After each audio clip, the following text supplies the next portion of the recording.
Hello UT and hello the world, I'm your host, Andrew Rosas. You know, I've given a lot back since I graduated. Mostly my diploma, since I only wrote the title page to my senior thesis. Ugh. But some students here at UT aren't waiting till they graduate to start contributing to the world at large. That's where the P.U.C. comes in. And no, P.U.C. isn't a new library for students to take naps in. P.U.C. stands for Projects with Underserved Communities, which is a collaboration between the International Office, the School of Engineering, and the School of Social Work to build projects with communities in developing nations. The latest P.U.C. project was conducted in Guatemala, and to tell us a little bit more about it is senior architecture and engineering student Victoria Ibarra. So Victoria, tell us a little bit more about the history of this program. It's a year-long course through the engineering school. We also work in collaboration with the School of Social Work, so each one of the teams had a social work student. We had a master's student, which was great. She was amazing, and it was great to get her perspective from it. Projects with Underserved Community, or P.U.C., we originally started, it was just engineering students, and then faculty kind of took over the program, and they decided that it would be good to have the social work aspect of it, because sure, we can design something that we think is best for the community, but knowing how to deal with the community and just learning the social work side of it makes the project more sustainable. What was your project in Guatemala? This project was in Aldea Santa Cruz, Guatemala, and it was a small mountainous community, and they suffer a lot from water use, and they just have trouble collecting water, and they also have a lot of sanitation issues because of that lack of water. The families can only get about 5 gallons every other day per family, so that's, and that's for washing and cooking and drinking, and so they didn't have a lot to wash their clothes or wash their vegetables and things like that. So what we set out to do was create a bila, which is a community wash station, and it has a tank reservoir and then another tank attached to it, which we created a rainwater collection system. So it would fill into that tank and all excess would go into the reservoir. I've often been called a Pila of my community because I let my friends do their laundry at my house. So what was your role in this humanitarian effort? Yeah, so as the architectural engineering major of the group, I was responsible for the designs of the project.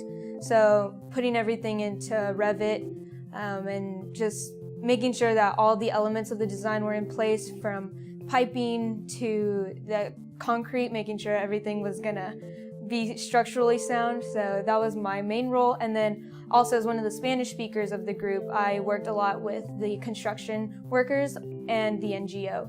So communicating back and forth with them, making sure we were all on the same page. These students truly are remarkable, but their work isn't without expertise and guidance. We also got to sit down with Mary Lou Rawls-Newman, who sits on the P.U.C. advisory board, to tell us more. So how did the P.U.C. start as an organization? The Projects with Underserved Communities started with an idea from Dr. Janet Elsey. She's a professor in the mechanical engineering department, and she's also the head of the international office here at UT Austin.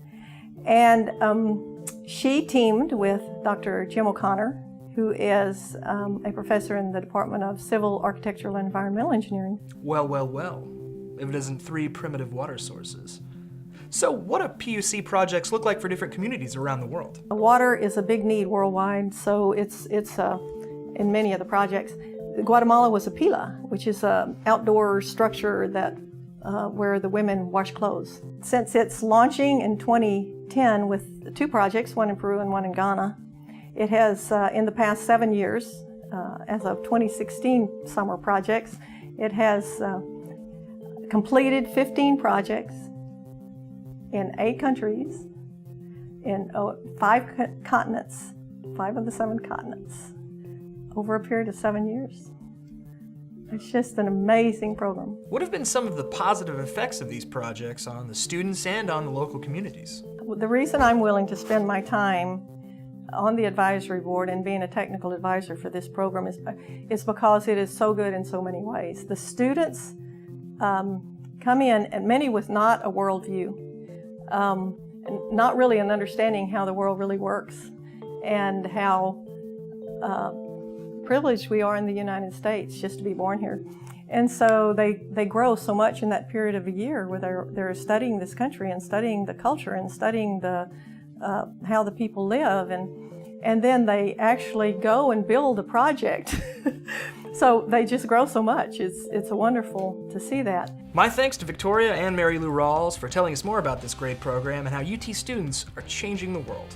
Hopefully these young people continue to make an impact across the planet, and if you would like to come by my house and help me with my ever-expanding honeydew list, I know my home would be a better, safer community. Hey, if you like this video, please leave a comment, share it with your friends, and subscribe to our YouTube channel. As always, I'm your host, Andrew Rosas, reminding you to stay hooked.